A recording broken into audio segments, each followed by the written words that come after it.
Right. So now this is really, really important. Actually, probably the most important out of everything to do with studying the right to petition. And it does actually go back to the 1688 Bill of Rights, which actually isn't by no means the start of all this, because, like, you want to be looking at the Observation of Due Process of Law Act 1368 and some of the dialogue in the Short Parliament, things like that, John Pym. That's more the origins of it all. But it was from 1688 onwards with the constitutional affirmation, right? And then obviously Herbert Broom in his book says that the general consensus of the people of the country in the legal sector in the mid-1800s was that many people considered that the 1688 Bill of Rights was a repeal or an implied repeal of the 1661 Tumultuous Petitioning Act. He does talk about that, but it never was repealed. But by that time, they weren't making use out of the civil proceedings, and they weren't requiring or enforcing people to get the consent to collect more than 20 signatures on petitions, but they were enforcing this, like, not large groups of people weren't allowed to go into Parliament, or they didn't want them congregating near to Parliament to try to present the petitions in large groups. And I think that it's clear now to me that the suffragettes really wanted to make a point out of that. And they were pushing. It's clear that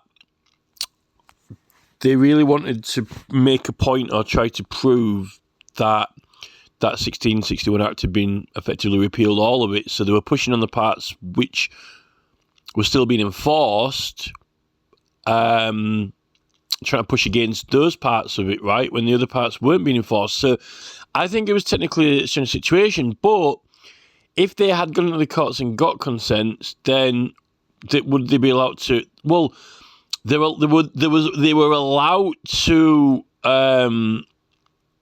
petition in large groups, but just not outside Parliament or by the King, right? To hand them in, to present them. Wasn't the fact of, like, say, for example, if they were, I don't know, in Manchester or wherever, it was particularly Parliament.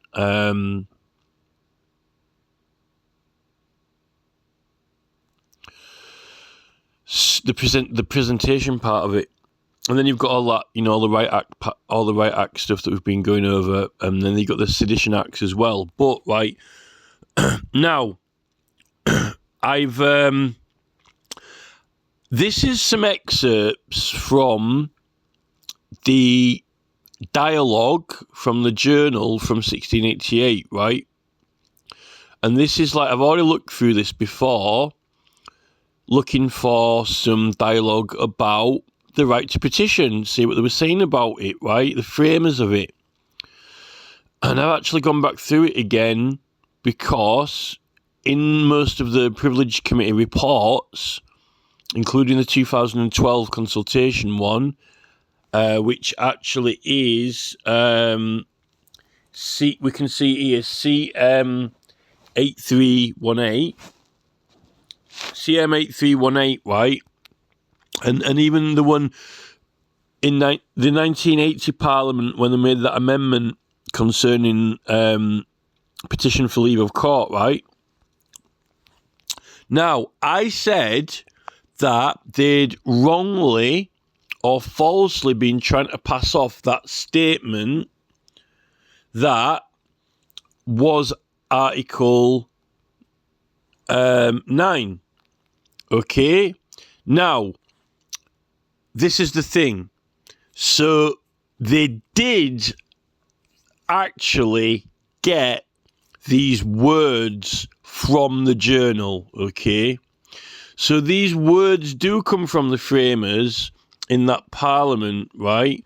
But they aren't the Act and they aren't the law, right? So it says Article 9 of the Bill of Rights, 1689, says that the freedom of speech and debates or proceedings in Parliament ought not to be impeached or questioned in any place out of Parliament, right? Now, that is from the 2012 privileges paper, right? Which I've just mentioned. That's CM 8318. And they mention it in nearly all. I think that most of the privileges reports mention it. I think there was one privileges report which was in like 2 paragraphs or something. It was like a really small or short report one year. Now, what they say in this 2012 report is really important, because they say Article 9 of the Bill of Rights, 1688, states that, right? States that. Now, that is the big fib, the big lie, because that is erroneous. It is wrong, okay? Because they've used those 2 words, states that, which we've got in the middle of the screen here, right? They're saying that Article 9 itself states that, but it doesn't. Article 9 does not state that, okay? Article 9 states that illegal prosecutions by the Court of King's Bench for matters and causes cognizable enemy in Parliament and diverse and arbitrary courses. That's what Article 9 states, because it's made in law. Now, in the Parliament proceedings, when they're talking about the Bill of Rights, or when they're laying it out and when they're debating it, there is a draft or a mock kind of itinerary of it, but not in the same order of provisions and articles, but they list them and talk about them, right? And they do mention, when they're talking about Article 9, that these words are used, right, to refer to it, but that is before they actually make it into law. And they also talk about the right to petition, and there's also some other things, and one of those things is probably going to be really important for Tommy Robinson, right?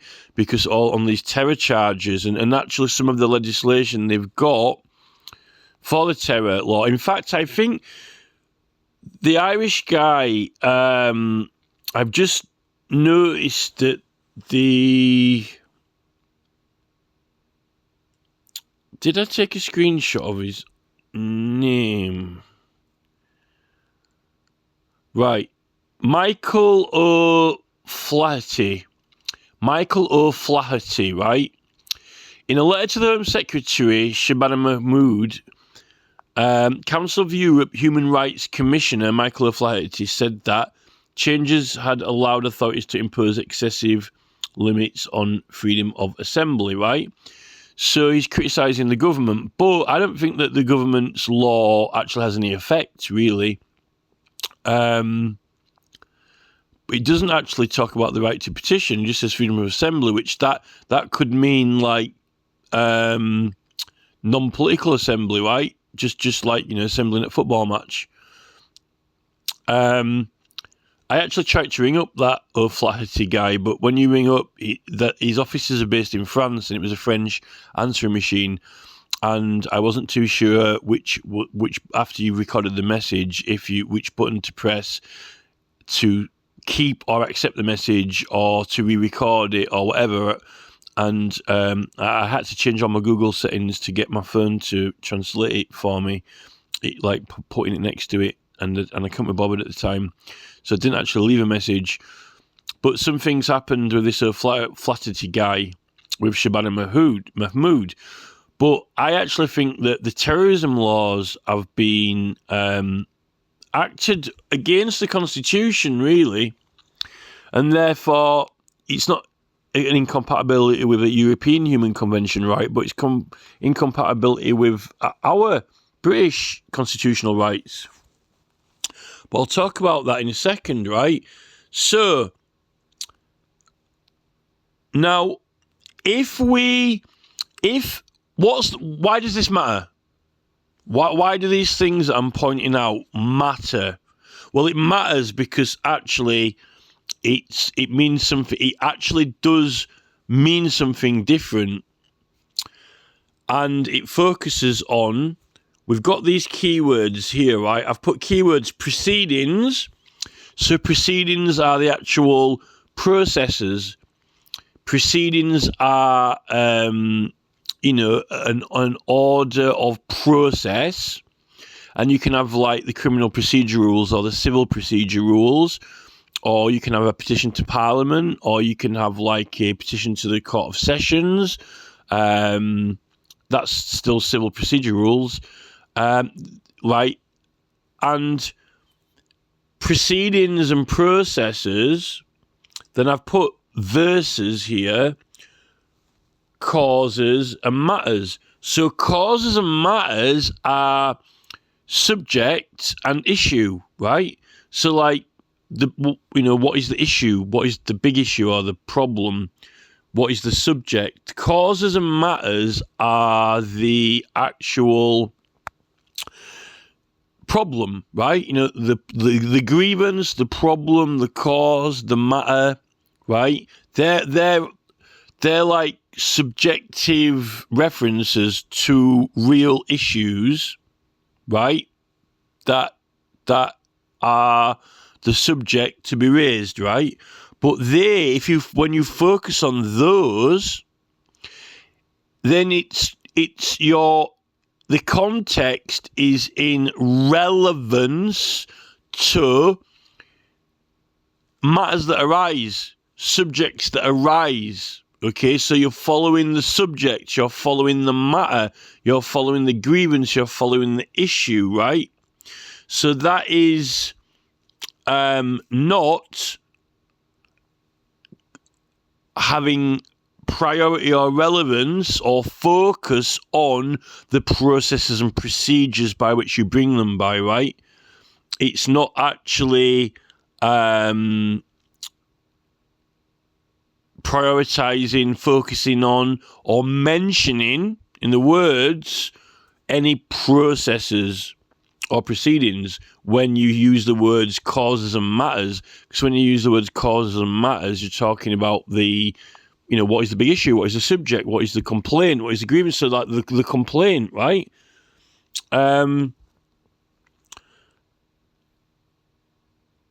So I've got some images here from these actual 1688 proceedings, right? Well, it's the same section, but what you'll find is each one of these photos is the exact same paragraph, but I've just highlighted a slightly different part of it. So here, right, you'll see there's an orange highlighted word proceedings, because I was searching for the word proceedings, right? And I've now this here, right? Now it says that, and this is from the 1688 Bill of Rights, and this is what the framers have described it as. And why this is important is because this little bit of wording here that we've got on the screen in front of us, this is the actual section which all of the privileges committees, or most of them, have made such a big deal about and drawn all the attention to and prioritised over everything else in most of their privileges committee reports, right? Yet they do not and have not drawn attention to this little blue part of that here, which I've highlighted. So I'll read that out now. And that is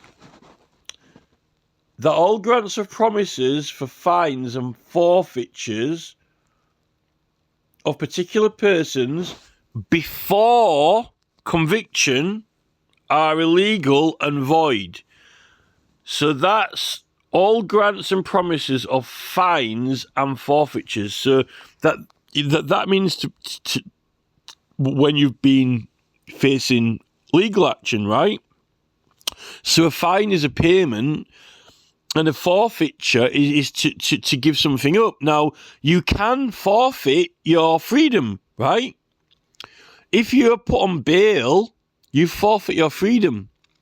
You know, if they lock you up, you forfeit your freedom. Or if it was a felony, they could take your property off you, right? You know, felonies, they can take your possessions, so you're forfeiting your possessions, right? Before you're being convicted.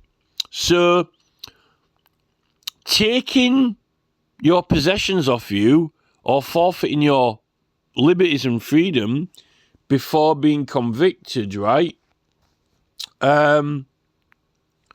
It are illegal and void. Now, I know that if you're accused of a crime, you have to go to court, but you weren't always locked up, you know, because that's what bail is, right? You know, you can be bailed, right? So, like, you know, if you owed someone, you know, £1,000, right, then they get a warrant and get you arrested.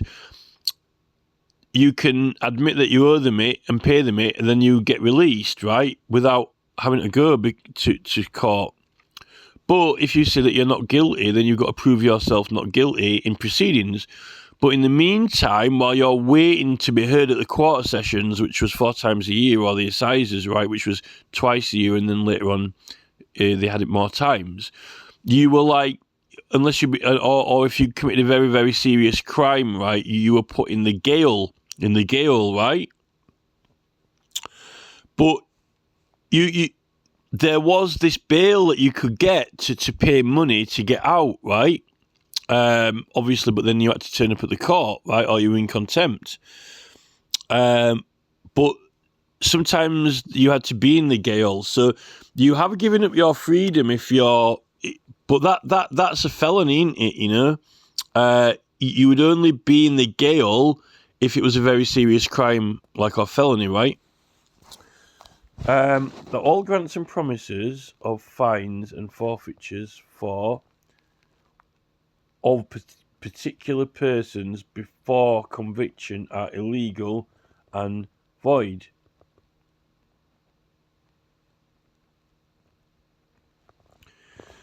Now, I'm sure that, you know, when they've brought in all this new terrorism law, you know, like George Galloway got arrested, didn't he, at the airport, and they said that he'd got to answer questions, and if he didn't, that was an offence, right? He'd actually committed an offence if he didn't answer the questions. But he wasn't under arrest, but he wasn't free to go until he'd answer the questions, right? That's got something to do with this. It's got something to do with either them taking money off you, or you see, I think when some of the Stop ULEZ people got arrested, they took money out of their house, did the police, right? Even though they hadn't been accused of stealing any money, which was quite strange. You know, that's like almost like, you know, are you being fined? Are they taking the money off you? You know, this is the thing. They weren't accused of stealing any money, so why did the police take money from them, right? So there's something in this, definitely, like, you know, these you know, like when in the terrorism laws, you're not allowed to have, you don't have the right to have a lawyer, okay, but you haven't been convicted. So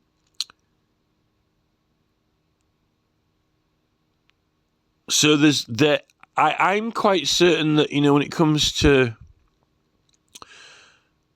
when you have not been convicted by a court, you're not subject to that all grants and promises of fines and forfeitures of particular persons before the conviction are illegal and void, right? So I would like to explore whether these forfeitures of particular persons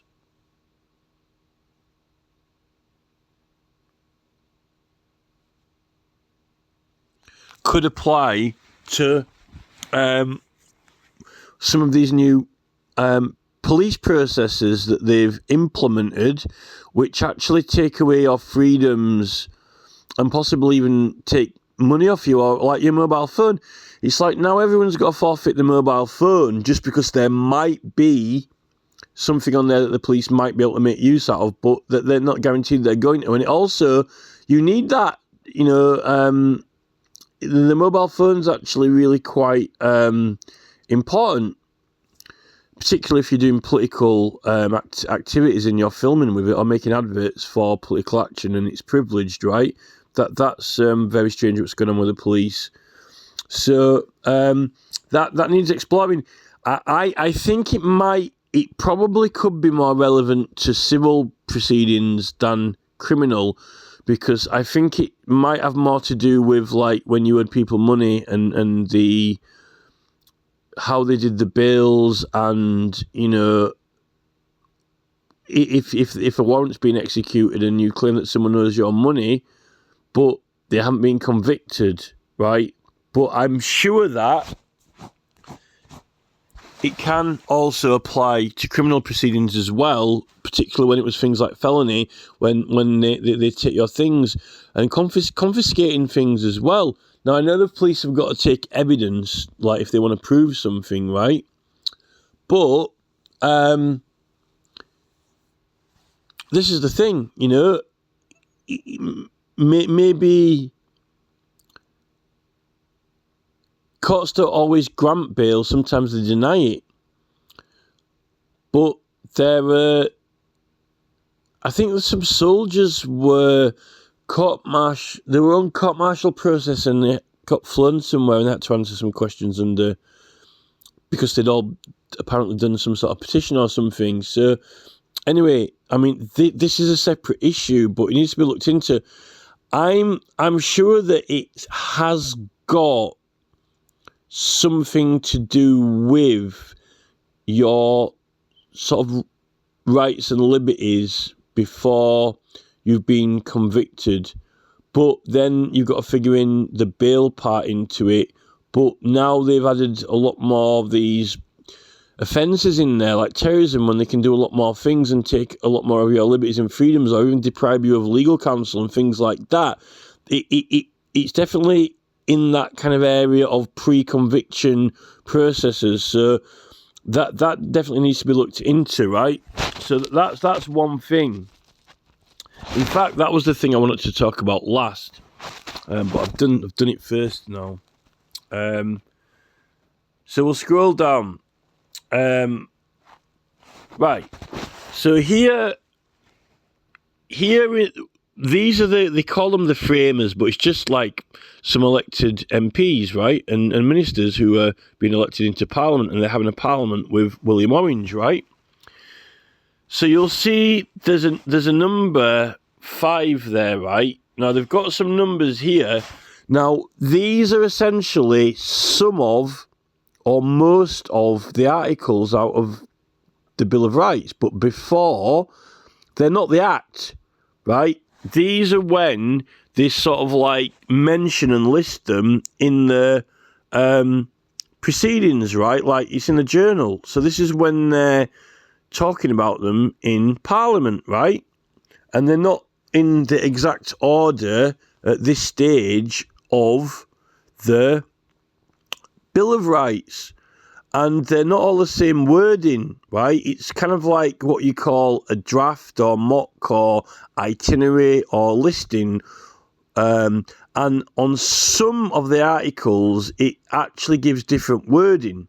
Now, why the Privileges Committee like this and why they use it is because they're saying, or they're pitching, or they're kind of trying to present that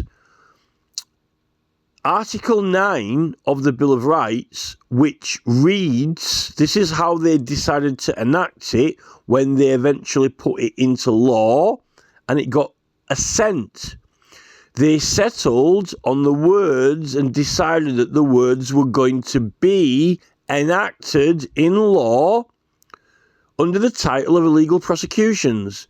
And it was going to be illegal prosecutions by the King's Bench for matters and causes cognisable only in Parliament and by diverse and other arbitrary causes, right? And that is the law, okay?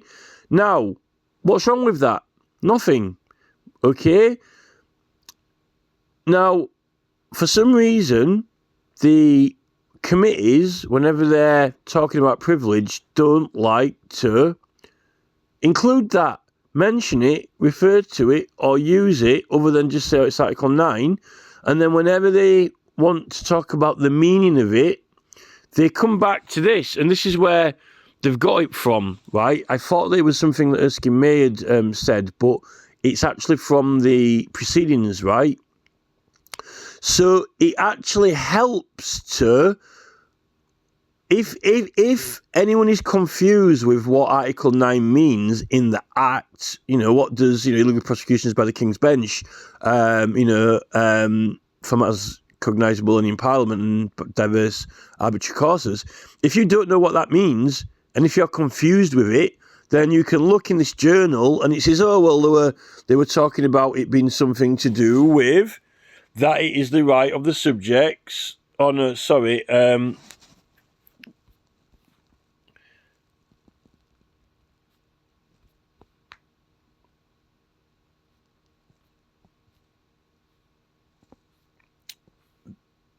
the freedom, so this is it here, look, it is number 9, right? That the freedom of speech and debates or proceedings in Parliament, so they've actually got debate separate from proceedings, right? And then freedom of speech are all separate items, ought not to be impeached or questioned in any court or place out of Parliament, right? So whenever they mention Article 9, they say, oh, well, that's what it must mean, right? They say this is what it means here, because they said in this part here, under item 9, when they were discussing it in the chamber, that is must be what it means, because that's what they said, right? But what happens? So if that's what it means, when they enact the bill, why is Article 9 not exactly that, right?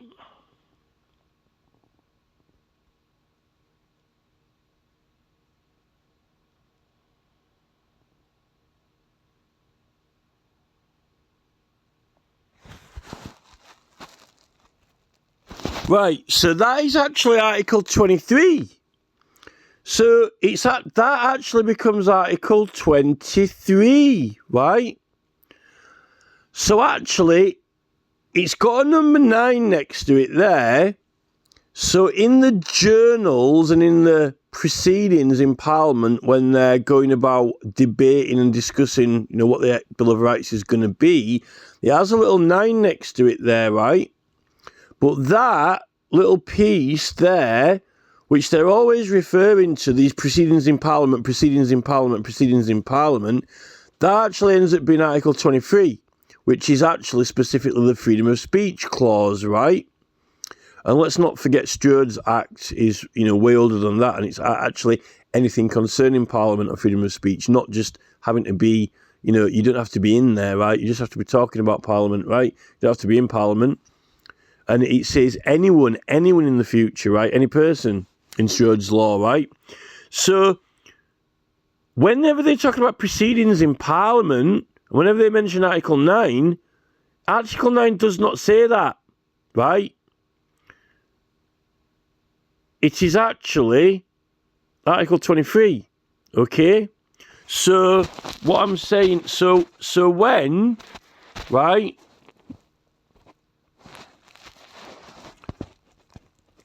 So here, in this 2012 CM 8313 paper, when they say 1, Article IX which just should be 9. Let me just check on Google.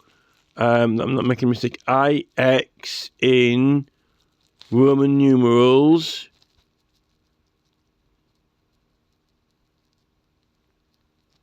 Nine, right?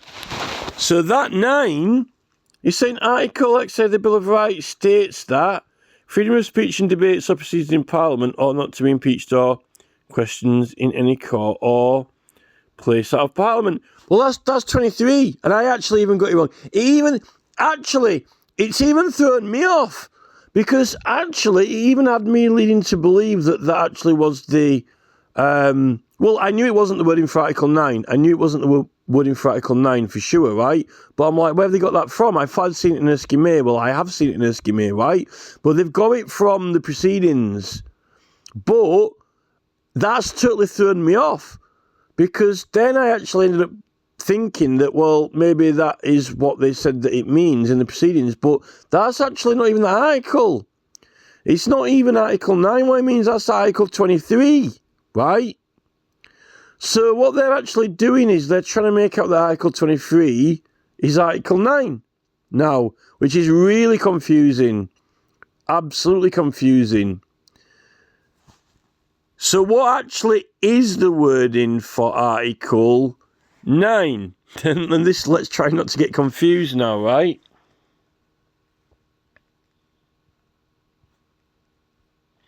Because I'm not saying that I'm right about that grants and forfeitures before conviction, but it's got an air about it, about persons before conviction.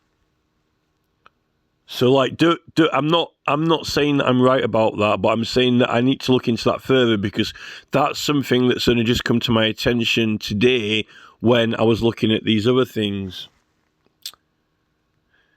You see, look, we've got in these journal proceedings. I don't want to confuse things anymore than I need to.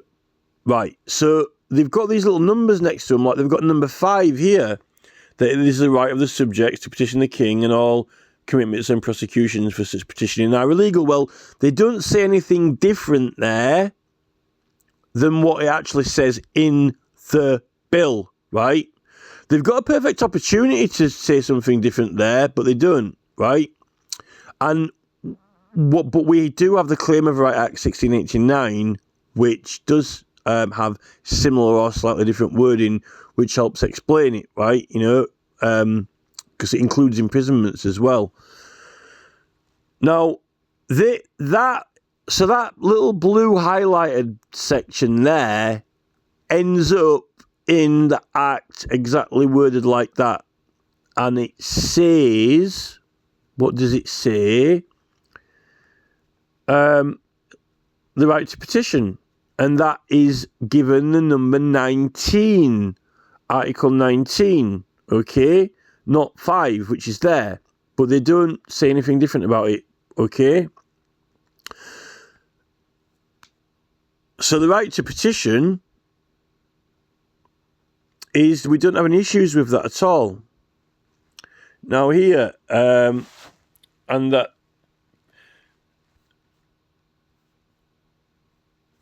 now here, right, now this is in that same, like, paragraph or body of writing as well. Now this says, next to the number 13, and this is not in the Bill of Rights, this is just in the proceedings when they're talking about it or drafting it out, right, says that, and that for the redress of all grievances, and that when we say all of them, it says all of them, right? And that's really important, because currently the e-petitions committee are rejecting apparently 3/4 of petitions. So that 3/4 of petitions are not getting redressed, right? All of them aren't getting redressed. For the redress of all grievances and amending and strengthening and preserving the laws of Parliament ought to be held frequently, right? Now that's really important, because what that's telling us is that Parliament isn't just meant to exist and be there to make new laws, to strengthen the laws and to preserve the laws, which is what 90% of the business, 99% of the business now of Parliament is to get the business through that Labour want, right? And that's their manifesto, that's their agenda. They want to get their business through Parliament, what they want to do, right? And then the other parties, they can either vote for it or against it, right? Or try and get things done, and there's private bills and all that, right? But Parliament is there for the redress of all grievances, regardless of if you've gone through the previous courts or not, right? And it's not there for really that anymore, hardly. How many people do paper petitions? In fact, they're trying to kill paper petitions, get rid of it, and have only e-ones, and then not even 1/4 of e-petitions are getting redressed, right? They won't even let you collect the signatures. So that's minimum one of the main primary functions of Parliament, right? Not like hardly any of it. It's meant to be one of the it's meant to be for as much of a reason to exist as for making and changing laws, right? And they're not taking it seriously at all. In fact, the e-petitions team are saying that you're not allowed to accuse of any wrongdoing. But what's a grievance if you haven't had something wrong done against you, right? Which is absolutely insane to say that. And they reckoned in the HC 235 paper that you're allowed to disagree with the government or criticise the government, and now we're talking about grievances. Oh, you can't have any grievances. You're wrongdoing of who? Like, wrongdoing of the government or wrongdoing of other persons, but we'll say you can't have any wrongdoing. Doesn't matter who it is. You can't even mention people in there. You can't even mention the people you got grievances against. So they're really trying to write off the redress of grievances, really. And what they're trying to do is they're trying to make e-petitions into the strengthening, changing or preserving of laws, right? And not be for the redress of grievances, if you see what I mean. Because they've got, they've partitioned a lot of it off to the Ombudsman, right? But all the Ombudsman can do is departmental government. They can't actually, deal with grievances about the House of Commons and Parliament and MPs, right? And if MPs aren't letting you do that, how can you redress grievances with them, right? Because it can only be redressed in Parliament, not anywhere else. Not in any other courts. So they're trying to make it all about making and changing law. But Parliament isn't there only to make and change law. It's there to redress grievances, okay? By petition. So they're actually they've written off half of the reason that Parliament's there, and it's meant to be only there to get party political business through. The Speaker of Parliament, Sir Lindsay Oil, supposedly got all these awards and accolades for service to his constituents, right? But as it turns out, they're all just there to get Labour business through, right? That's what they're there for, get the business through Parliament. Private bills for big companies, get the business through, Build a new Advertising Standards Authority, business through. Build a new Ofcom, business through. Build the new Senedd in Wales, business through, even though they can't actually create any new privileges in Wales, but they did, business through. New Scottish Government, business through, right? New Department of Technology and Innovation, get business through. Priti Patel's new protest laws, get business through. Keir Starmer's digital ID with Tony Blair, get business through. Where were the redress of the grievances? Well, apparently we're not allowed to accuse anyone of wrongdoing. Where are the impeachments? So they've actually, they're in those privileges committee reports, they're picking words out of this piece here, out of this piece of text from that parliament, the framers, and they're saying, oh, it's so important because this helps describe everything to what it means, and this is what we're referencing from and using all the time. So this is like, the dog's bollocks, and this is like prima facie, class A evidence for meaning, right? Yeah, right underneath it says Parliament's meant to be there as one of the primary main functions for redress of grievances, right? Like what John Pym says in the 1640 Short Parliament, right? But they've shut us down. They've shut it down. And now they're only there to get their own business through, right? And this is the problem with Keir Starmer. He's just there to get Labour business through and clock out and go home, right? That's what he thinks that Parliament exists for. Get up, go to work, get Labour business through, go home, go to sleep, get up, go to work, get Labour business through, couple of private bills, go home, go to sleep, go into work, get Labour business through, go home. Rachel Reeves as well. Yet, that is not even that it's meant to be only part of what Parliament's there for. And they've actually, the amount of e-petitions that are getting rejected, right, and not even allowed to run, and then you've got to get 10,000 or 100,000 signatures, right? And they do, they pretty much hope that people have forgot about sending paper ones in. So we're pretty much being shut down. They won't even let us share them because one part of settling grievances is to raise awareness about the problem and get people an interest in it to support it in order to make the government do something about it, right? So, if they concentrated as much on that little paragraph in their reports as the one that they like to concentrate on, which is here. Hold on a minute.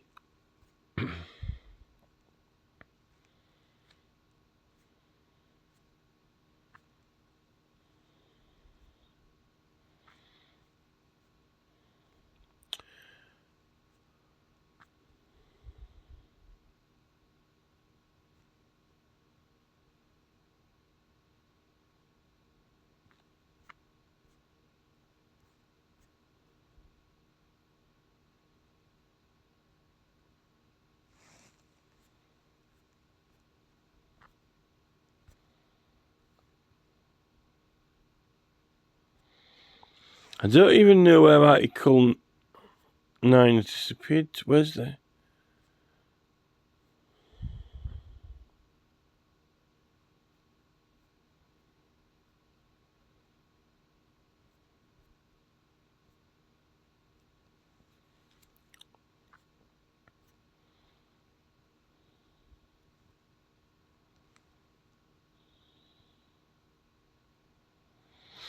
I don't think that it has the illegal prosecutions clause in this section part of it.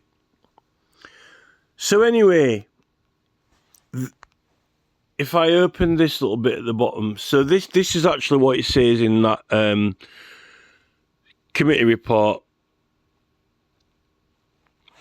So they're saying Article 9 of the Bill of Rights states that freedom of speech and debates and proceedings in Parliament ought not to be questioned in any place out of Parliament. Well, it doesn't, because that's 23. So that's just tosh, right? That is tosh.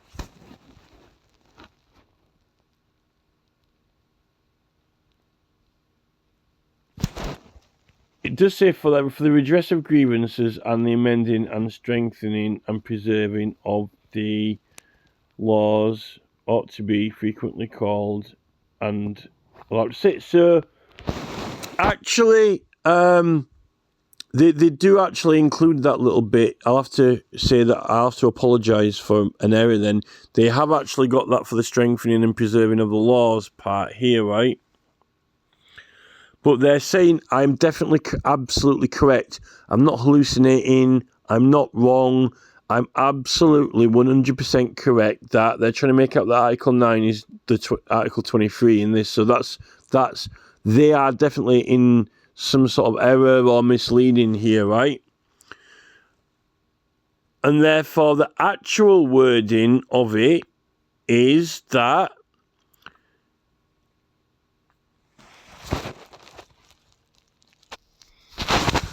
Right, I've just had to update some photos because I left something off. So this link here, it's on the British History AC.uk website, Commons History Proceedings Volume 12, right? So that's where the source of it's from. It's from here, right? British History Online, King James's Parliament, the succession of William and Mary begins, right? So this is where they're discussing it and talking about it. And I've added another picture, which is here. So it does say, by prosecutions in the Court of King's Bench from matters and causes cognisable only in Parliament and by diverse and other arbitrary and illegal causes. And that is actually what is Article 9, okay? And so why is that? So there it is, and it's that's only mentioned, and it doesn't have a number by it. They don't have any numbers on these ones. This first kind of section of it, it's not numbered in those William Orange proceedings, right? So why not talk more about that when we're talking about Article 9? Why don't they talk about Article 23 all the time, freedom of speech? Why do they say that it's Article 9 or refer to number 9? Don't you think that's strange? And I think that what's important about it is the wording, particularly that it doesn't refer to any proceedings. It doesn't actually say that there are any proceedings that have to be inside Parliament, right? It's matters and causes that can be come to a determination, cognisable, right? Only in Parliament. So cognisable is to be decided there, right? They're only decidable in Parliament. They're only determinable in Parliament, not in any other court, right? But it's what the focus is, not on the proceedings, though. In Article 9, there are no references to proceedings, right? There's no relevance to proceedings. There's no relevance to the proceedings or procedure, right? No procedure relevance, no proceedings relevance, no terminology. What is relevant is the matter and the cause, right? The matter and the cause, the grievance, the issue, the complaint, right? Now, where do they come from? Where do the matters and the causes originate from? Us, in petitions, right? Or if someone puts a bill through, the business, right? The business, but not just the business of getting bills put through, or the business of Labour getting put through our causes and grievances. Now, this is very important when you're not just talking about petitioning, because it does not actually, in that article, say that it has to be a petition. And this is what I've realised now. It says causes. Now, protests are about a cause, right? Protests are over causes which can only be determinable in Parliament, right? If they're to Parliament, you know, if you're wanting to get back on a football pitch because you got thrown off, then it might be determinable by the manager or executive or owner, or if the police are there, the police, right? But it might not have anything to do with a cause that's decidable or determinable in Parliament. But if it is a protest about, you know, immigration, then only Parliament can decide that, right? So that matters and causes do not necessarily have to be by a written petition. And that would, to my understanding, be more comparable to the 1661 Tumultuous Petitioning Act, which states that petitions, remonstrations, no one can put their hand to them, or by hand or by other means, like, saying, by verbal consent, or, drawing of straws, or whatever the hell you want, right? But I think in the Observation of Due Process of Law Act, it's got to be a matter of record or writ, but everyone didn't have to sign it. At that point, people didn't sign petitions according to the 1832 committee report, right? And that's what the Robert Peel evidence suggests with George Strickland in that 1832 report, because they said that people didn't always sign petitions. Someone just writ it on behalf of the community, right? So you can have a group of people who are all supporting a cause but haven't necessarily all signed it, although someone has written out what the matter is about and stated that, a large number of people are complaining about it, right? It wasn't until the king used to contest people, and he said, the village would like the king to allow them to use more of his lands.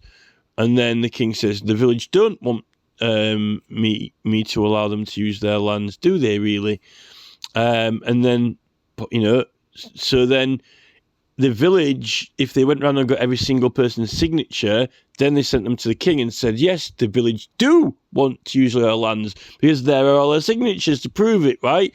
He wasn't convinced with the first draft on behalf of all the villagers, and so therefore they had to prove to him that every single one of the villagers did want him to allow them to use the lands, right? So that is evidence-based proof, right?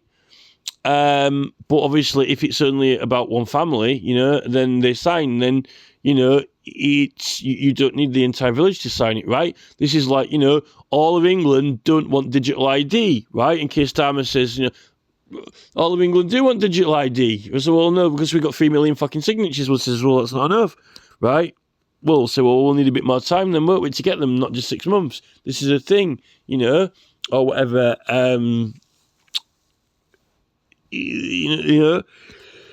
So Keir Starmer with digital ID is kind of acting a little bit like the king acted when, people would say, like, the community want to use the king's lands, and they said, no, they don't. And he said, well, they do, because here are all fucking signatures, right? So this is the thing. This is why we need to get the signatures. But they won't even, give you a reply or a response unless you get 10,000. But it's certainly, but they're reckoning they can settle certain grievances maybe sometimes if you send a paper petition in. But why create it online? But why say that you're rejecting it, right? But they say we're rejecting it. Well, like, it's a look. Well, but, why not reject it? Well, just not have it go up there with, whatever, a number of signatures, right? But they're not even letting us, collect 1 or 2 signatures, which is kind of ridiculous. So, yeah, I mean, the wording for matters and causes is really, really, really very important, because it's not proceedings. And the proceedings is on Article 23, which is on freedom of speech, right? Let's just find it again.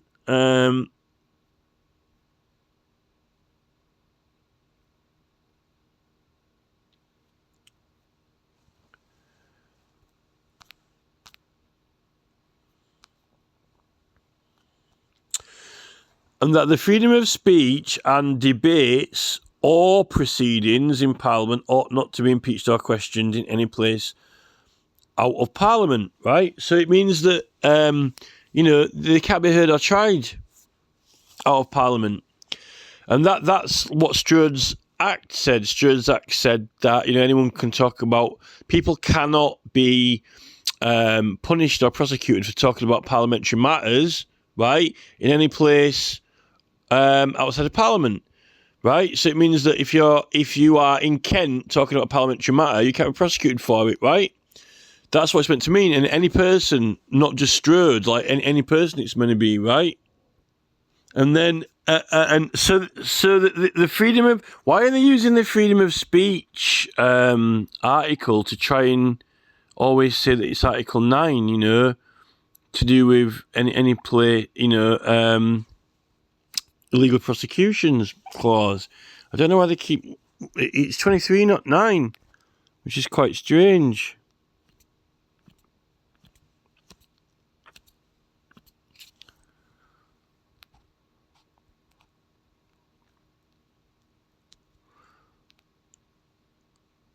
And then there's also all those illegal prosecutions in places outside of Parliament. You see, you had the High Court of Commission and the Star Chamber and the King's Bench at Westminster. There were various courts that were popping up in Parliament, right? When they banned some of them, like the Star Chamber got banned and so forth.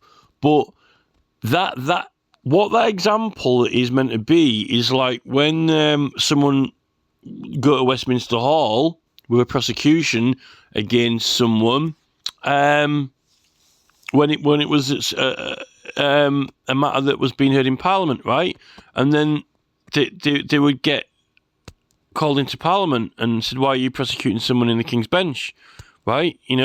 But if they petition Parliament, right, and then they got the petition actioned, and the MPs voted, they could have the Speaker go into the bar in the Lords and get it actioned, and then they could have a trial in Westminster Hall. Sometimes they had the trials in Westminster Hall, but it was being tried by Parliament, and therefore, because Parliament voted on and cognised that it could be prosecuted, then it could be, because they said it could, right? It wasn't that someone just went into Westminster Hall to the Common Pleas or whatever and tried to get a prosecution against someone for something that was being heard in the House of Commons, right?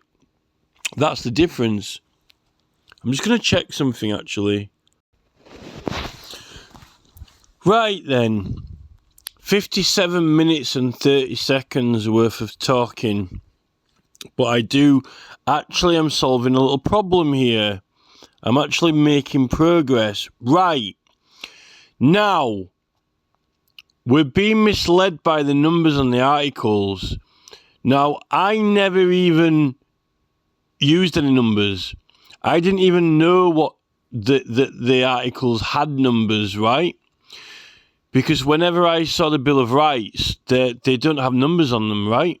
And the Parliament have not put numbers next to the articles on them. So when you look at the Acts on legislation.gov.uk, it doesn't have numbers next to them. And ironically, if you count all the articles, the 9th down is illegal prosecutions, right? Which means parliamentary privilege. Ironically, Article 19, counting down from the top, is the right to petition. And Erskine May, in his first book, has chapter 19 for the right to petition. And I thought he did it as a homage or tribute, right, to the Bill of Rights by having it as 19, chapter 19, to match Article 19. And therefore, I thought freedom of speech was 22. But today, this is like a new learn for me. I've now learned that the top ones don't have numbers, apparently. Supposedly, the top ones don't have numbers. And the numbers are actually given in the William Orange Journal. And therefore, only the bottom half has numbers. And the 9th is the freedom of speech one. The freedom of speech article, which I just thought was a freedom of speech article and not that important, because clearly illegal prosecutions is a lot more important. And Article 5 is what supposedly the right to petition is, number 5. But I always thought it was 19, because Erskine May has it as, in his book, he has chapter 19, which does match that in his book. Now, why was I misled? Because remember, I've only just started reading these committee reports in the last sort of, few months. And so where did I even get numbers from if they're not even in the bill, and I had not read the William Orange proceedings, right? Where did I get the numbers from? Well, I'll tell you.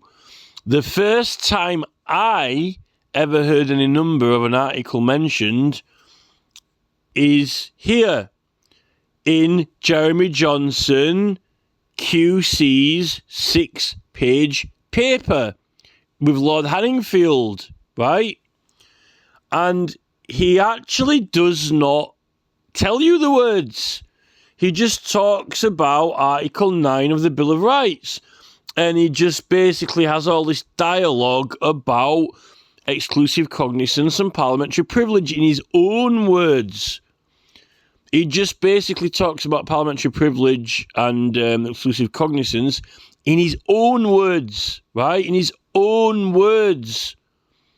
He does not actually have any of the actual wording from the 1688 Bill of Rights, other than saying that it's Article 9. So when I read this, and he's talking about privilege, I thought that it was the 9th item down. And the 9th item down is illegal prosecutions for matters that are only decidable in Parliament, right? But he did not allude to whether it was that or the one under freedom of speech. He doesn't allude to it because the legal effect of it is still to protect from prosecutions matters in Parliament, right? So it actually is both, either or both, right?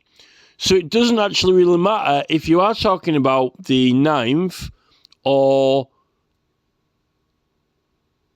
the 9th from the top or the 9th in the bottom section, right? Because it's still essentially the same, except for that we can say that it is causes. And the 9th in the top section talks about the importance of bringing causes, right, for a resolution and not focus on proceedings or processes. Now, there's something else that is really important, therefore, because all of those parliamentary privilege reports have been completely and totally focusing on the freedom of speech article and saying that that's more important. And I actually did not recognise it. And the reason that I didn't recognise it, because I was getting thrown off with the number, right? Because they didn't entitle it freedom of speech. If they'd have put the little title there, freedom of speech, and they said, oh, that's a freedom of speech article. But because they kept saying Article 9, Article 9, Article 9, I was thinking of the 9th down. And then those words, I just thought that it was an alternative expression.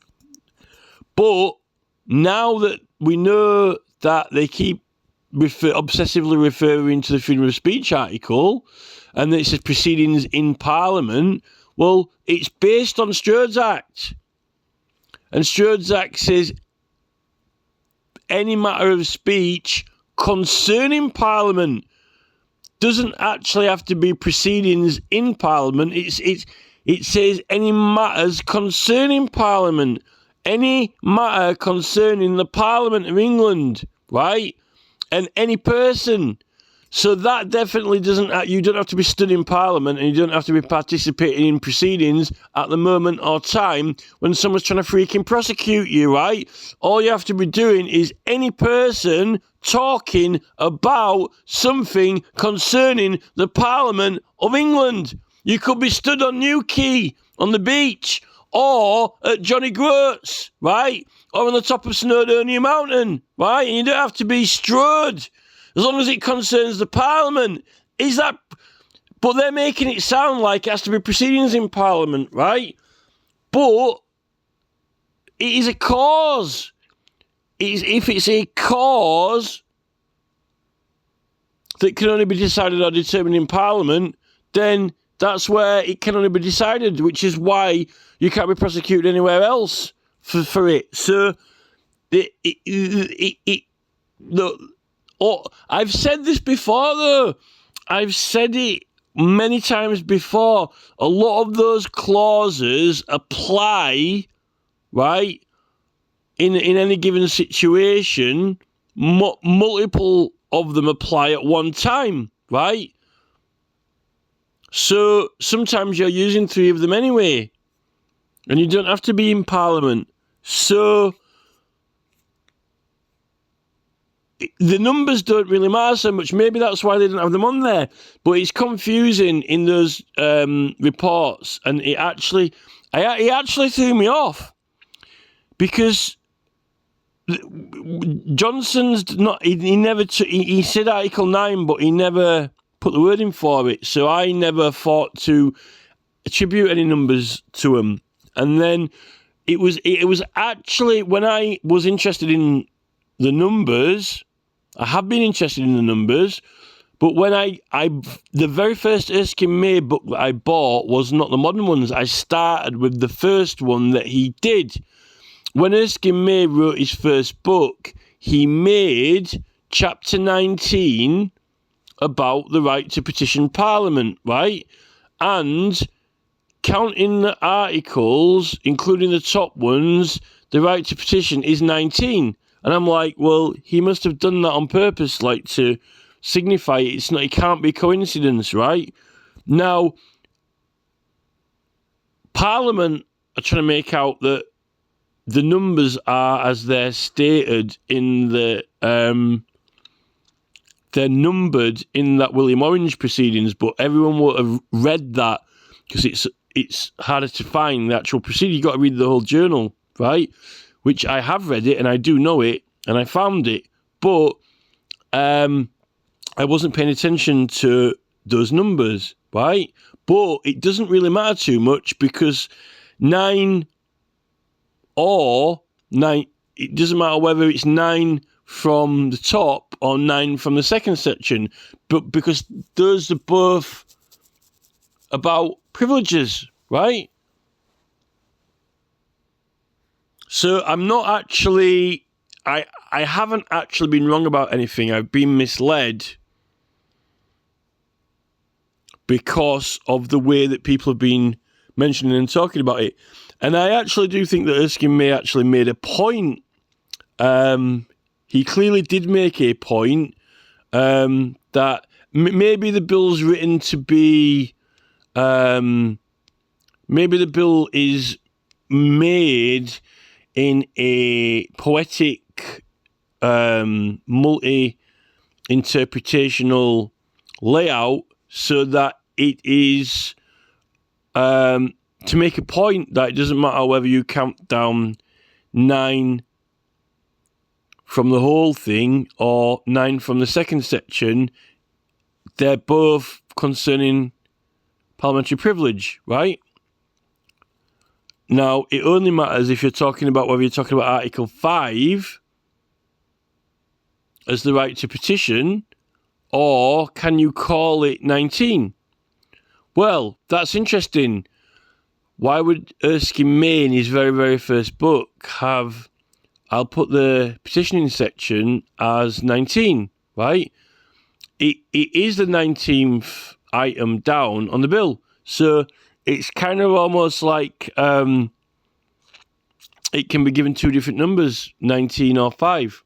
So that's something interesting. But I don't really think that it makes too much difference, because we're talking about the wording, not numbers. We're talking about what the words mean and what the interpretation of them are, and other acts of law. So it's a little bit like a misleading con. And really, when you're talking about privileges of Parliament, you want to be talking about illegal prosecutions by the King's Bench for matters and causes that are decidable only in Parliament. Because the other ones are only about speaking and talking, right? Not actually about general going about the business of Parliament, which actually is, Parliaments have to call for papers and persons and actually go out to surgery and see people and investigate things like that. There's all kinds of different things to do.